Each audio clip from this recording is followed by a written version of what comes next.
40 জন যাত্রী সহ একটা বাস ফেরিতে উঠতে গিয়ে চোখের সামনে পদ্মা নদী গেল পরে। কি নির্মম দৃশ্য! কতগুলো তাজা প্রাণ পানির নিচে গেল তলিয়ে। এবারের একটা যেন মৃত্যুপরিণতে পরিণত হয়েছে। পাল্লা দিয়েছে রেকর্ড গড়ার কিছু অদক্ষ ড্রাইভারদের কারণেই এইসব ঘটনা ঘটছে বারবার।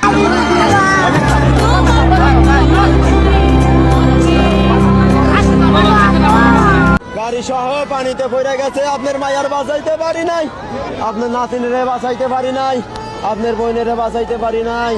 কত করে কইলাম আব্দুর রহমানের মা তোমরা বাড়ি থাকো, আমি যাই আমার ডিউটি আছে। 29 তারিখে আমার ডিউটি।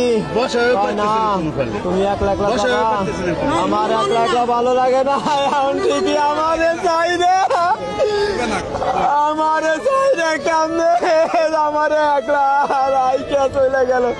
আমারে কয় আব্দুর রহমানের বাপ তোমারে না দেখলে আমার ভালো লাগে না, আমি বাড়ি থাকবো না।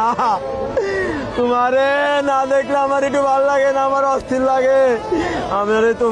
তোমার সাথে আমি যাবো। আমি কি করবো?